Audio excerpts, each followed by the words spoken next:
Hello participants, welcome back.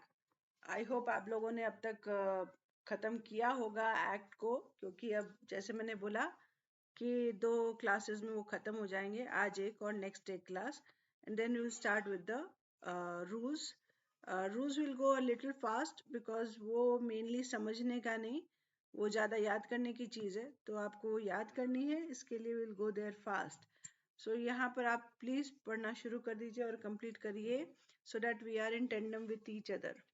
So section 141, which is the part of miscellaneous chapter of trademark act, बहुत simple है ये सारे, इसलिए मैं थोड़ा जल्दी करा दे रही हूँ, बट दैट डजंट मीन कि ये इम्पोर्टेंट नहीं है, बट ये सिंपल है। तो these are those sections which could not fit anywhere, तो उनको क्लब करके एक मिसलेनियस करके डाला गया है यहाँ पर, that is why it is called miscellaneous. तो यहाँ पे रैंडमली कुछ भी डाला जा सकता है, इस तरह से ऐसा डाला गया है, क्योंकि each chapter has its own theme, तो वो ये इसमें फॉलो नहीं हो रहा है, that is why it is miscellaneous. So हमने अब तक 140 तक कर लिया है। So today we are doing 141 certificate of validity. क्योंकि कोई भी रजिस्टर किया तो उसको एक वैलिडिटी के लिए सर्टिफिकेट मिल जाता है कि हाँ आपका रजिस्टर हो गया है, और अगर कोई उनको कभी कहीं जरूरत पड़ती है तो इसको इसको वैलिड डॉक्यूमेंट मान लिया जाता है, which shows that the trademark is registered in the name of this person. तो वहाँ वो यूज होने के लिए it can be use by the trademark owner. 142 groundless threat of legal proceedings. इसका कहना यह है कि मान लीजिए किसी ने रजिस्टर नहीं किया, और suppose कीजिए there is a person A who has registered his trademark and there is a person B who has not registered his trademark। तो B जो है वो ऐसा फील करता है कि ये मेरे मार्क को A यूज कर रहा है, although A has registered it already, तब भी वो बी जो है सोच रहा है कि वो मेरे मार्क को यूज कर रहा है, और उसको थ्रेट करता है कि अगर तुम यूज किए तो मैं कोर्ट में जाऊंगा या things like that, but A has already registered it. तो यहाँ पे वो ग्राउंडलेस थ्रेट हो जाता है, तो वो अनजस्टिफाइबल हो जाता है, और they can take action against the person B.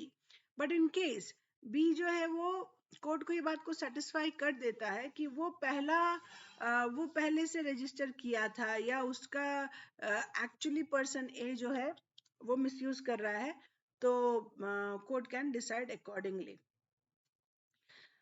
इसमें ये बात वो बोलते हैं कि उनको ये अगर वो बोलते हैं कि जो प्रोप्राइटर है वो रजिस्टर्ड है, जिसने जो आप पर क्लेम कर रहा है, थ्रेट कर रहा है, और उसने ड्यू डिलिजेंस किया है इसको करने से पहले, तो वो उनकी ये बात मान ली जा सकती है कि आप ए जो है इन्फ्रिंजमेंट कर रहा है। थर्ड पॉइंट इसमें ये बोलता है कि अगर कोई दोनों में से किसी पक्ष ए या बी का लीगल प्रैक्टिशनर जो ये इसके लिए मान लो एक्शन ले रहा है, वो अपने प्रोफेशनल कैपेसिटी में ही काम कर रहा है, कोई पर्सनल कैपेसिटी में तो कर नहीं रहा है, तो उसके ऊपर कोई एक्शन नहीं लेगा कोर्ट। इसके बाद ये फोर्थ पॉइंट इसका ये कहता है कि जो भी इससे रिलेटेड चीजें चलेंगी वो कोई कोर्ट में जो इंफीरियर टू डिस्ट्रिक्ट कोर्ट हो वहां पे इनिशिएट नहीं होगी, वो on the level of district court ही होगी या उसके ऊपर। सेक्शन 143, मैंने पहले भी ये बात डिस्कस की है, बट यहाँ पे ये स्पेसिफिकली मेंशन है तो बता रही हूँ कि जब आप जैसे पेटेंट एजेंट बन जाएंगे या ट्रेडमार्क एजेंट बन जाएंगे, तो आप किसी के लिए कोई आपको ऑथराइज करेगा कि फाइल कीजिए, तो आपका जो एड्रेस है वो एड्रेस डाला जाता है फॉर एड्रेस फॉर सर्विस के लिए, और कोई भी डॉक्यूमेंट या तो एग्जामिनेशन रिपोर्ट हो या अपोजिशन हो, नोटिस ऑफ अपोजिशन हो, ये सारी चीजें एड्रेस फॉर सर्विस पे ही जाती हैं। तो ये आपका फिर काम है कि आप अपने क्लाइंट को ये बताएं कि ये अपोजिशन का नोटिस आया है, एग्जामिनेशन रिपोर्ट आया है, and so on and so fourth. 144 says trade usages etc to be taken into consideration।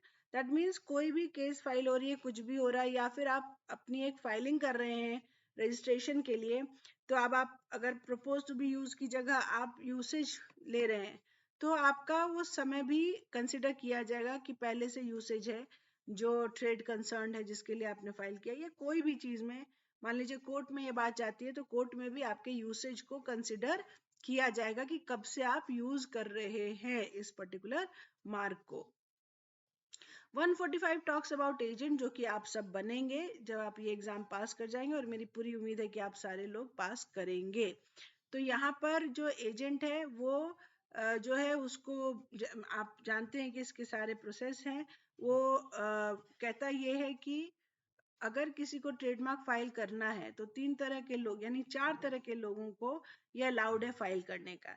एक, जिसका अपना ट्रेडमार्क है वो खुद से फाइल कर सकता है, पर्सन हिमसेल्फ, या फिर उसका लॉयर यानी जिसने LLB या BLLB या BBLLB किया है, तो वो बंदा ऑटोमेटिकली जो है वो बन जाता है एजेंट। वो मतलब लॉयर रहता है but he is allowed to file trademark, here he means he she they. और तीसरा जो है वो ट्रेडमार्क एजेंट है जो कि प्रिस्क्राइब्ड मैनर में अपने आप को रजिस्टर किया है। और चौथा जो है वो उसके एम्प्लॉयमेंट में एक मतलब उसको उन्होंने ऑथराइज कर दिया कि तुम मेरे लिए फाइल करोगे।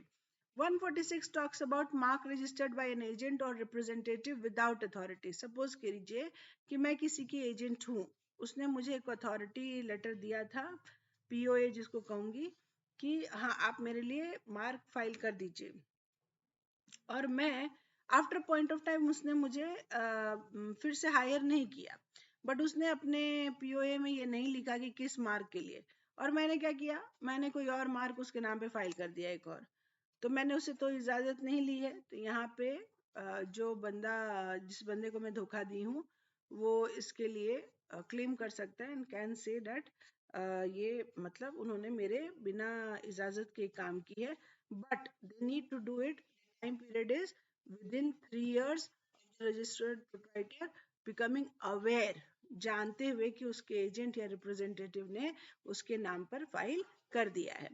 147 टॉक्स अबाउट इंडेक्सेस, यानी क्या क्या लगा रहेगा अगर रजिस्ट्रार है उसके पास आप जाके जब कुछ चीज मांगते हैं ना, आप ड्यूली फिल्ड इन फॉर्म और फीस के साथ कि ये चीजें चाहिए, अभी तो क्या है वो ऑनलाइन मिलती है, तो पहले क्योंकि ऑनलाइन नहीं होता था तो यहाँ कंसिडर ये किया जा रहा था कि उनके पास रजिस्ट्रार के पास ये सारी चीजें होनी चाहिए।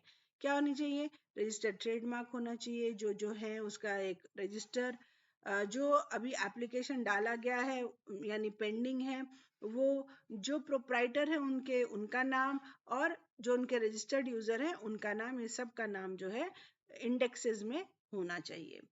148 talks about documents open to public inspection. What does it mean? मतलब अभी कोई चाहे तो किसी का कोई भी डॉक्यूमेंट ले सकता है, अनटिल अनलेस उसको जैसे सर्टिफिकेशन मार्क है उसमें may be it is not allowed, या फिर कुछ गवर्नमेंट ने किसी चीज को कह दिया कि इसको अलाउ नहीं किया जाए, तो ये सारी चीजें जो हैं ध्यान में रखते हुए आप सारे डॉक्यूमेंट्स मांग सकते हैं। अब जैसे मैंने बताया आपको आजकल सब कुछ ऑनलाइन अवेलेबल है, तो आपको मांगने या ये करने की जरूरत नहीं है, आप सीधे ऑनलाइन जाइए और आप किसी के भी मार्क को आप खोलिए और उस पर आप चेक कर लीजिए कि उनमें क्या क्या है, मतलब कौन कौन सा डॉक्यूमेंट उन्होंने सबमिट किया है। मैं कभी आपको कोई एक दिखा दूंगी in one of the classes में भी। Any person may on an application to the registrar and payment of fees can obtain a certified copy, यानी जब वहां से आएगा तो उनका उसमें सर्टिफिकेट पे एक मार्क लगा रहेगा कि हाँ यहाँ से इसको निकाला गया है। अगर आप ऑनलाइन देखते हैं तो उसका प्रिंट निकालेंगे तो वो फोटोकॉपीड वर्जन रहेगा। 149 talks about reports of registrar to be placed before parliament. It is a requirement कि जब भी दोनों हाउस जो हैं वो इनमें किसी भी ये में प्लेस किया जा सकता है आपका ईयरली रिपोर्ट। तो इसीलिए कई बार आप सुनेंगे कि इतने मार्क्स रजिस्टर हुए हैं विद इन 1 ईयर और इन लास्ट 5 ईयर्स, या फिर हम लोग जैसे हम IPR को बहुत बढ़ावा दे रहे हैं ऐसा कह के गवर्नमेंट बोलती है, और पेटेंट इतने इतने फाइल हुए हैं, these are the things from where they are getting this particular data.